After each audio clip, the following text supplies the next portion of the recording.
This is Radio IBS Independent Broadcasting Service Liberty. I am Andreas Klamm, host to Liberty and Peace Now.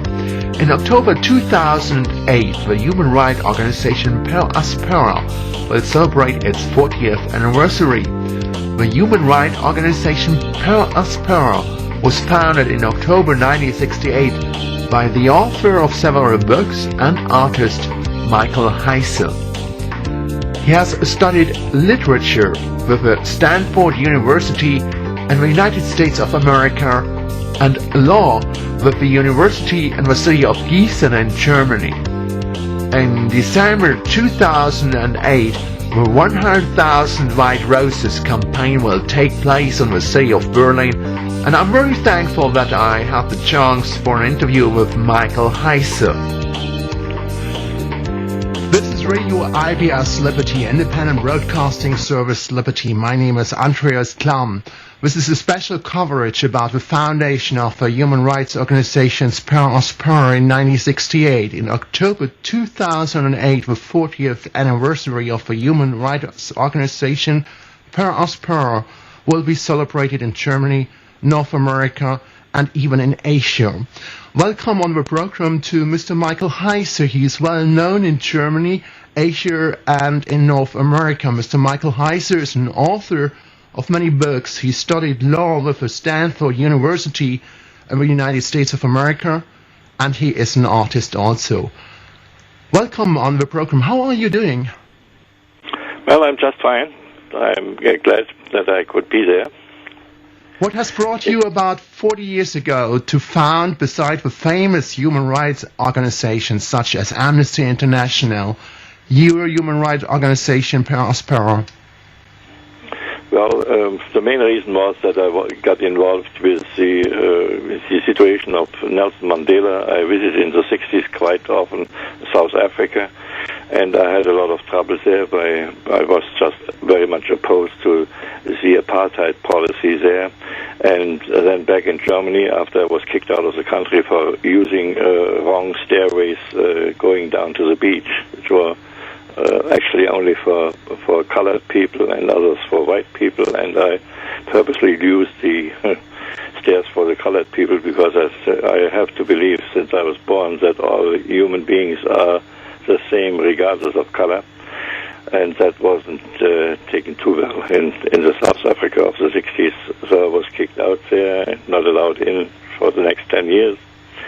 And so I had a big interest when I saw, at that time, small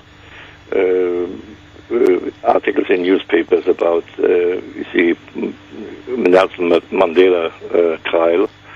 And I got involved with Amnesty International, which was founded in 1963. And was one of the early members of that organization. But I had a lot of trouble there within the next years because they were not willing to accept, for example, Nelson Mandela as a case for Amnesty. They said he is a criminal, he is convicted of murder, and we are not getting involved in that case. And many other cases they didn't get involved because it was too close and too dangerous.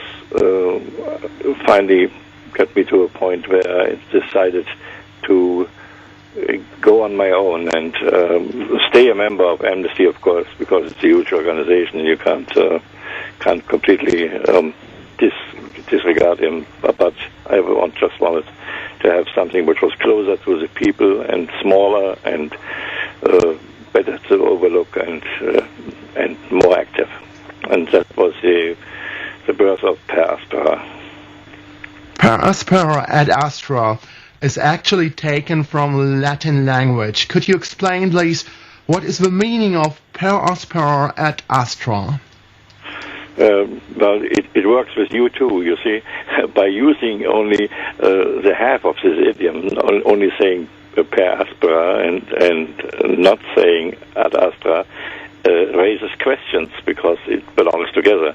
It means as much as through hard times going to the stars, to good times, so that you have to overcome hardship to get to a better life.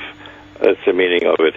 And But we, in our organization, we are working with the Per Aspera, with the sadness, with the sorrows, with the trouble of people. And through our work, we want to get them to their ad astra. This is the meaning of it. How do you help people, and how do you take part to protect human rights and democracy? Well, to protect democracy would be a big goal. It's not one of mine. I mean, you have to set your goals in a way that you can handle them. I'm involved in helping people which are imprisoned, or their families which are in trouble because of their husbands, wives, fathers, mothers are in prison. I go after trials which are deeply unjust. I just try to help where human rights are really kicked with both feet. And so I also got involved in human rights issues in Iran, for example, in the last, it's also almost 40 years since finally the Shah Reza Pahlavi got kicked out of office. I think it was in 78. And even prior to that, I was already at the demonstrations in Paris where we hoped to get Khomeini out of his arrest and getting back in power in Iran. And it's finally worked, but it didn't work out well. But still, it's the issue till today, and you see those issues don't go away easy. Today, the Mullah regime is not by far not better than the Shah regime was, and they're killing women and children on an almost regular daily basis, even by stoning women, and it's just awful. You see, those issues never go away. It keeps me young because the issue is always young. Human rights violations are just it's like when you're a fireman, you just go somewhere to a fire, you put it out finally, and you think it's done, and you're not quite home, and the next fire is burning somewhere. With the human rights issue, it's just the same. Well, it's quite a horrible thing. In the country of Iran, people, that means actually children and women, get stoned for actually nothing, because they probably have another opinion, they have different views in comparison with the governmental issues. How is it possible to explain such a thing, as women usually, mean we like to protect women and children? How to explain such a thing that vulnerable people, such as children and women, get stoned in a country such as the country of Iran? Well, if some people start to take the word of God in their own hands, and they try to make interpretations, they think they're right, and they go backwards 1,000 years in another time where things were said which had a completely different meaning, and they're translating that in our today's modern world. And they're making up rules which are, of course, only have one purpose. They have only which keeps them in power and increases their power, and they do that by terror against the people. This is just the weapons they are using. So it's all about power and power and power, nothing else. Could you explain with what kind of issues in concern to protect human rights you deal in countries such as in Germany or in North America or even Pakistan? Well, there's always two levels. There is one is a governmental issue. For example, like you can report about the success of the Great Britain government, and indeed is a big step forward. The European Union still has not accepted the officially elected exile government from Iran until today, but the British did so a few months ago. So one more time, Great Britain shows the other European countries that you have to look at issues closer than they usually do. the Germans always wait until everybody else has jumped on the bandwagon, and then they will go finally too. But Great Britain has done so, and that will help. You know, the prime minister there elected is Mrs. Rajavi, and she will definitely be there for a better and democratic era if they want oust the rulers. But the other level I'm working on is, of course, the personal issue. If someone is calling here, or someone else who he knows is calling here for him or her, then we are trying to help people. That, of course, has close limits where some things we can do, others we can't do. So we try to put ourselves in connection with other bigger organizations, like in America, the ACLU, or the very powerful organization for the elderly, the AARP. They are doing a lot in issues of human rights too. And of course, also with Amnesty, we support Amnesty actions as well, and hoping that they once and a while will use their connections to help us in certain cases. So you do what you can yourself, and what you can't do, you try to do through other organizations. And if you can do none of that, you still have the possibility to pray. You have studied law with the Stanford University of the United States of America. How it came to happen as you have been born in Germany? I think there's a misunderstanding. I have studied law in Germany, and I have studied in Stanford literature. Literature. And how it came to happen that you have studied literature with the Stanford University in the United States of America? Well, I was very. The more I got, you don't have to forget. My life is very strange in a way. I went to the United States for 6 weeks on a visit because I was so much opposed to the politics of the United States. And my wife, my late wife, which is dead now, she complained and said, "You're always so tolerant, and you always say never judge because you know something very well.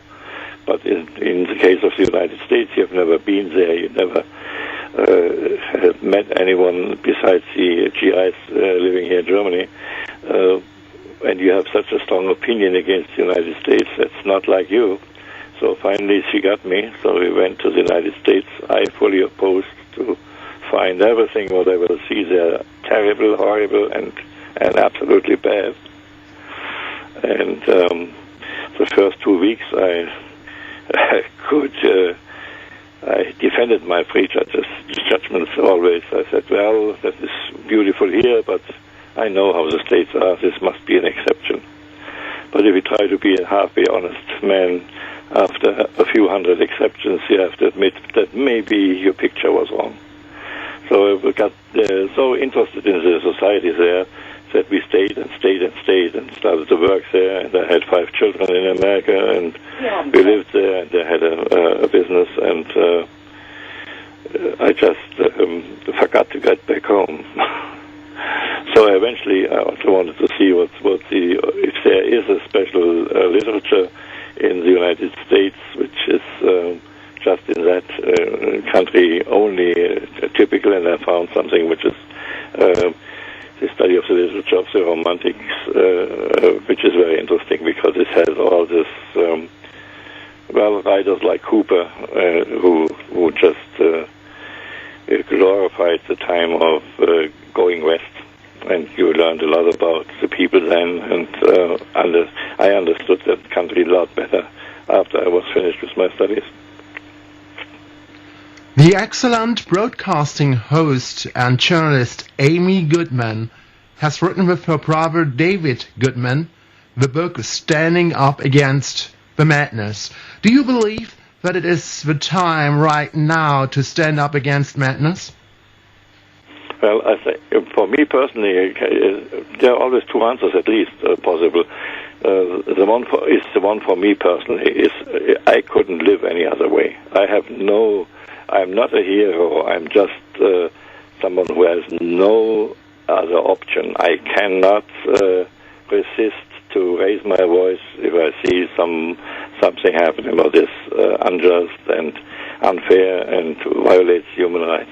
I'm not doing that because my brain tells me to act now. You know, I do it out of a emotional moment, and I think if you don't stand up now, when will you ever do it? I mean, living with that view towards human rights issues is the only way to live. You are not alive if you don't go against those kind of things. If you tell yourself, I have nothing to do with that, it's the only issue which is really basic for will we human beings develop into something better, or are we really truly only animals, but a very bad kind of animals? It will be decided by human rights issues.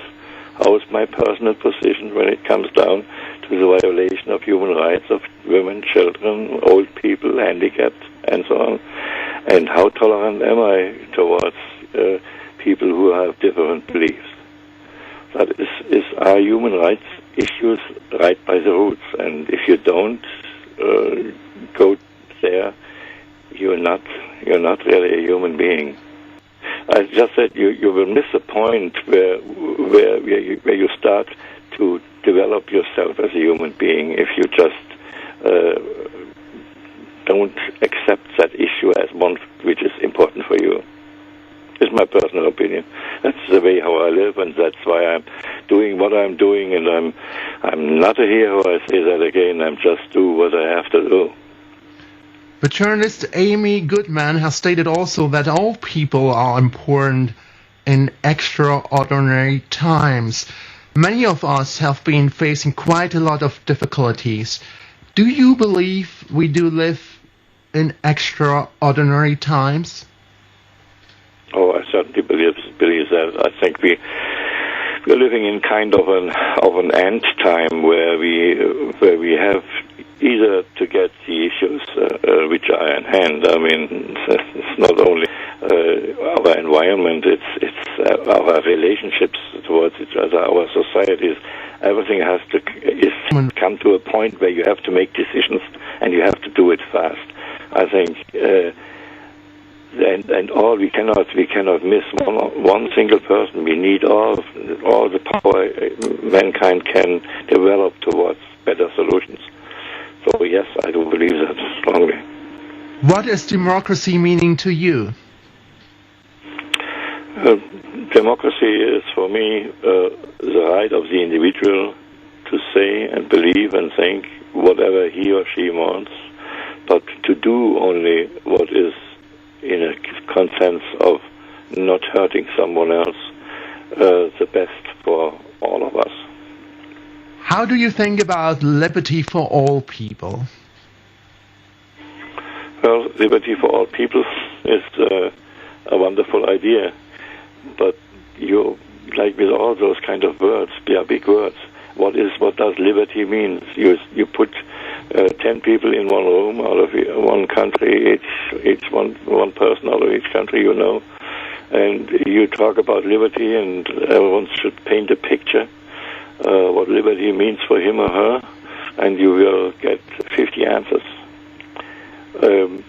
We have to come to an understanding of a basic study what liberty means, a minimum, And I think all men should be free.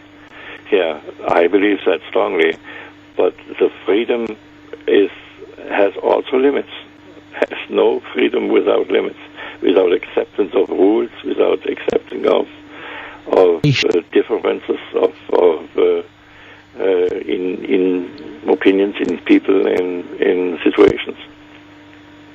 So it's not an easy issue, liberty. A famous German politician has stated recently during a public speech that Germany and Europe will be not able anymore in the future to afford the luxury of democracy.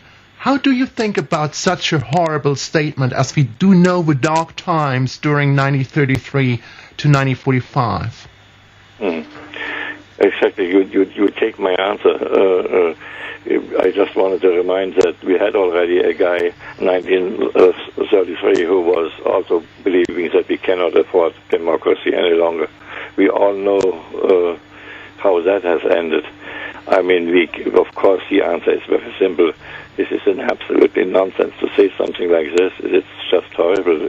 We cannot afford not to develop democracy and develop it in a way that it's able to solve the obvious problems our world has. If we don't do that, it's all over in a very short time, maybe already for our children. One of my grandparents is a French citizen and former French army officer of the First French Army, Mr. Heise. However, I'm very thankful that some German students during the dictatorship which has taken place between the years 1933 to 1945 took a stand against dictatorship and war. Sophie and Hans Scholl and their friend Christian Probst and other people related to the group White Rose have been speaking out as a part of the truth, and as many of us do know, these precious students have got betrayed and have been executed by the German so-called People's Court. As we do live in extraordinary times, do you believe it is our duty to stand against the madness, against war, and to take action for democracy, civil liberty, rights, and peace? It's our absolute duty, and not only for our future and for the outside. It's very, very important for ourselves as a human being. You cannot develop as a human being if you don't take a stand in those kind of issues. And for the politicians and the society, I have to say, the Scholz are a good example for how we should not go along with those kind of issues. It's not enough to have a memory about some people who stood up.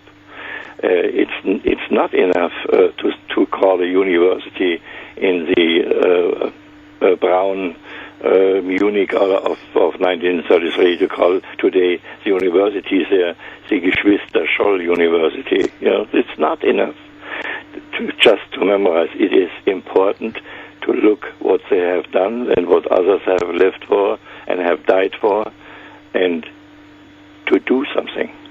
Forget about fear, forget about hardship, forget about troubles in the workplace, forget about not being promoted, forget about all this. Think about yourself, about your soul, about your development, and do something so that when you go to bed in the night, you feel good about yourself. The human rights organization Per Aspera and the well-known American Civil Liberty Union do cooperate to protect the human rights. Could you explain how do you cooperate with the ACLU? Well, yes, we do. They have always some cases they just support with candlelight watches in front of the prisons where somebody is killed, and with statements, and we support with the people who we work with in the United States. We support those kind of events, and we do whatever we can in the writing, in issues, in writing to the American government, supporting the position of the ACLU from the outside, which gets a lot more attention than from the inside. That's quite often the case. Don't ask me why. Much smaller than the ACLU and much less powerful, but still it makes a difference when we, from the outside, write and show our disgust about a country which calls itself a Christian country and is at the same time believing that it's right to kill people in a legal procedure. Death penalty is a quite serious issue, and it's still a current issue in the United States of America. How do you think about the death penalty? For me, it's there is absolutely no. Besides, I think it's a terrible thing to kill. It violates the basic law, which is set in all religions, by the way, not only in the Christian one. But it's also under the political point of view and the justice point of view ridiculous. I mean, you're not going in someone's house who has stolen something and steal his knives and forks or his coffee cups to punish him. Yeah? That's just not logic, and you don't show somebody that he did something wrong when he killed someone by killing him. If two do the same thing, it's not the same. You know? And if the state is allowed to kill, then all I'm saying is, well, killing is allowed, but you have to have the power to do so, and that can't be the teaching we want to send out. Media. No killing at all. No war, no killing by either punishment, no killing at all. Media moguls. How do you think about media moguls? Do they own the airwaves? Well, I don't have really an opinion to that. It's just an issue I can't really say a lot from it. How do you think about independent media, such as independent broadcasting service Liberty, which has been founded in Leeds, West Yorkshire, the United Kingdom? I love those kind of media because they are the only way that we get halfway to the truth. I just had a case coming back to the Iran issue where a German merchant who was of Iran descent had a business here in Germany and was accused of supporting an atomic weapon war with his business and sent to prison for that, and he was also prosecuted. But finally, a lower court corrected the Bundesgerichtshof and sent this man out of prison and said, if there's not even a proof that this country has any atomic weapon or is preparing an atomic war, how can someone support an atomic war which is not prepared there? So I think, and coming back to your question, the media, none of the official media, none of our big newspapers, no Spiegel, no Rundschau, no Frankfurt Allgemeine, not any of those reported about this sensational issue that a lower court, the Oberlandesgericht in Karlsruhe, corrected the Bundesgerichtshof and set someone free who they accused of supporting an atomic war. This is such a sensation, but they all, because not to anger our American friends, they didn't put that anywhere, not even on front page, not to talk about it. That would be the place where it really had belonged over there. It didn't happen at all. So if we wouldn't have the small media, the independent, who would ever report about things like that? Do you have any idea where all these concerns do come from that the country of Iran could be a serious threat with nuclear weapons against the United States of America and probably even Israel? Yes, well, it's very simple to answer. It's the same issue as it was in Iraq. Iran is very well situated in the oil reserve field, say. It's just a country, especially the American interests are high on getting that in their hands. And so they are very easygoing with those kind of things. We have this stupid regimes there, these Mulafs, who play with that threat. Be nice to us or we will. And so they give the American alliance a chance to say that's too dangerous, we have to do something before they do something, and so on. So finally it's all about money, all about oil, all about power. The 100,000 White Roses campaign, you are planning to give away in a couple of weeks about 100,000 white roses. Then this event will take place? And what do you want to express with such a campaign? In our accountings in the last 3 years, more than 100,000 people worldwide lost their lives by violating human rights. And we want to, with each single rose, we want to remind people that they all died because, and we're still here, and we didn't do anything about it. The white rose should have a piece of memory on those souls who died, because we still haven't done what we have to do. Make this a world where human rights are respected from everyone. This is the event many other organizations we are just putting together now will participate, and it will not be in a couple of weeks, as you said, it will be in a couple of months, just that for the by the end of the year that will happen.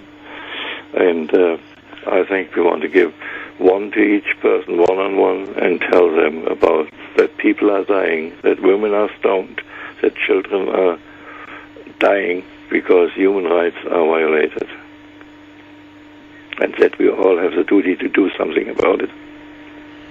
If someone wants to support the human rights organization Per Aspera, where he or she will find some information on the internet perhaps? Well, we have, of course, as everyone has, a website. I am looking for someone who is keeping it up. I just don't have the time. But anyway, it's to give the address, it's www.PerAspera, in one word, PerAspera minus international.de. And they can, of course, write to us at any time through the internet by Per Aspera, SD, all in one word, Per Aspera, SD, at AOL.com. Thank you so much for joining our program, our special coverage about the human rights organization Per Aspera, founded in 1968, 40 years ago, by the author and artist, Mr. Michael Heise. Thank you very much. Thank you. I appreciate your interest, and I give my best to all your listeners. Thank Bye-bye. you. Thank you for listening Liberty and Peace Now on Radio IBS Independent Broadcasting Service Liberty. I am Andreas Klamm, host to Liberty and Peace Now. It is very important to take action for democracy, peace, liberty and free speech.